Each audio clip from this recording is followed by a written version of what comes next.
Allez, salut les gars. Allez, bah je reviens de chez Lavo. Je viens de refaire un achat. Pousse-toi ma minette. Allez, pousse-toi ma fifi.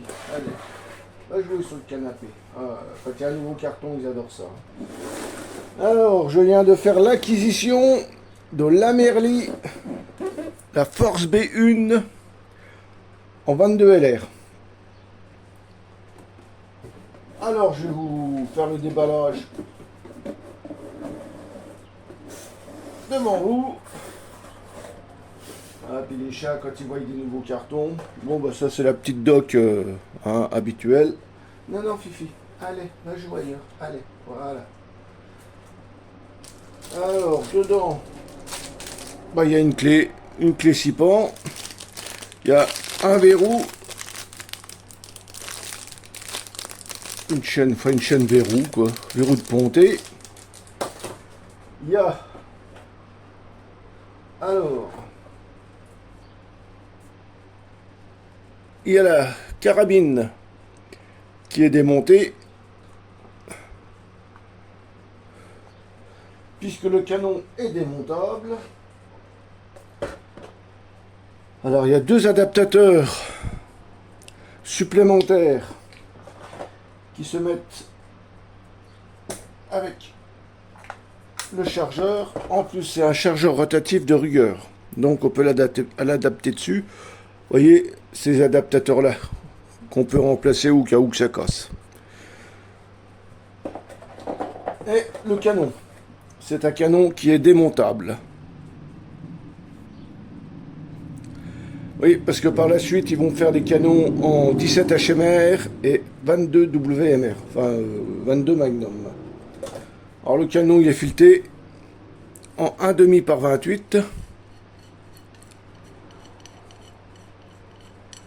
Voilà. Donc possibilité d'y mettre un modérateur de son.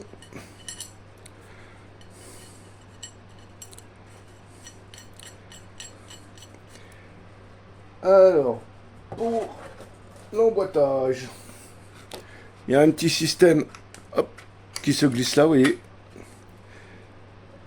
Alors, il y a un sens, il faut juste repérer le marquage. Alors, moi, avec ma vue basse, voilà, hop, on met comme ça. Voilà. Il suffit de l'emboîter bien dedans, on tourne, tac, et voilà. Et après, on pousse. Alors, c'est pas évident.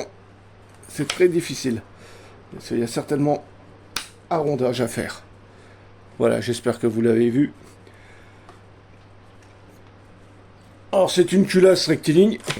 Un peu comme les ISSC.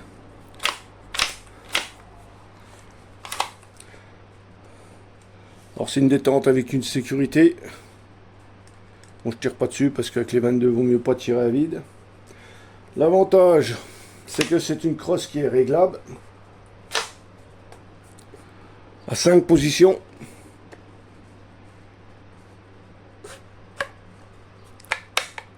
Une position, bah oui, de toute façon il suffit de hop, hop.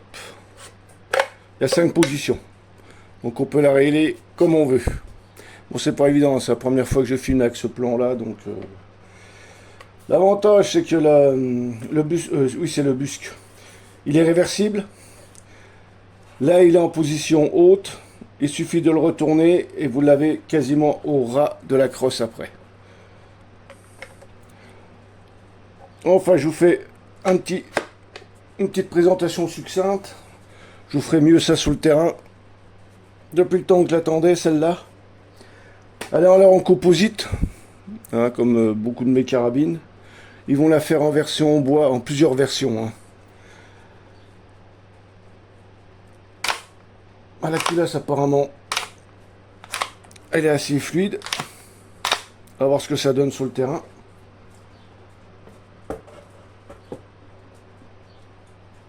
Ensuite, j'ai choisi une lunette, la Rapid Strike en 3,1240 de chez Firefield.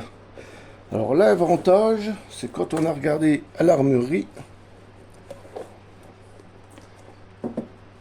Alors ça, c'est un petit cadeau de chez Lavo. Je les remercie bien. Un petit témoin de chambre. Alors, non, c'est une lunette en deuxième plan focal. Hein.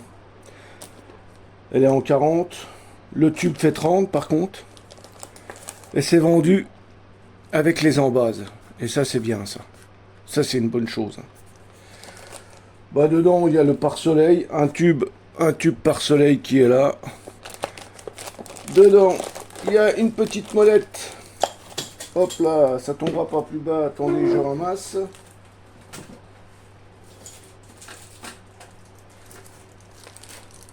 Alors, apparemment, il y a un outil pour régler la lunette. Les tourelles. Et il y a une petite embase qui se fixe sur la tourelle de grossissement. Puis une petite clé à laine qui est fournie avec. Et ben voilà. Et ben écoutez, moi je vais faire le montage de tout ça. Ben, les premiers tests sont faits dans mon terrain. Parce que j'aurai pas l'occasion d'aller au stand de tir. Oh bah tenez, il y a même un témoin de chambre vide qui est fourni avec. Il n'y a qu'un seul chargeur par contre. Un seul chargeur rotatif. Enfin voilà, bah écoutez, voilà cette petite présentation pour cette Amerli B1 Force. Plus qu'à voir ce que ça donne sur le terrain. Hein. Bon bah voilà, la montée, cette petite Amerli. Alors la lunette, honnêtement, bon j'ai pas tiré encore avec. Elle est relativement lumineuse. L'avantage c'est qu'elle a un tube de 30. Ça c'est déjà pas, c'est pas dégueu, hein, comme qui dirait. Elle a les parallaxes. On peut la mettre à 0. Pas le 0 stop, on peut la mettre à 0. Ça c'est déjà pas mal. Comme ça, ça permet de la zéroter à 50 mètres ou à 100 mètres. Sinon, rien de particulier. À part, ouais, le système, il faut rajouter un rail Picatinny pour pouvoir y mettre un bipied. C'est des styles M-Lock. Donc, bon, c'est pas bien compliqué non plus. Hein. Enfin voilà, il n'y aura plus qu'à faire un petit essai avec cette petite bébête sur le terrain. Alors, hop. Alors, je vais vous la montrer d'un peu plus près. Voilà.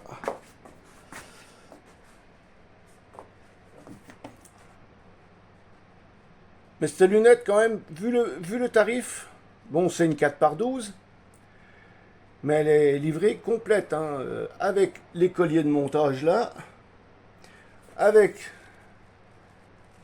le petit ergot, en plus le pare-soleil et les bonnettes. C'est typement magnifique. Pour un prix qui est très honnête. Hein. Bon, on va voir maintenant sur le terrain ce que ça va donner, quoi. Enfin voilà, pour cette Amerli, depuis le temps que je l'attendais. Après, ben, s'ils vendent des canons, il n'y aura plus qu'à rajouter un canon en 17, quoique je n'aime pas trop le 17, ce sera peut-être pour essayer le 22 Magnum. Voilà, avec sa petite culasse linéaire, comme les ISSC.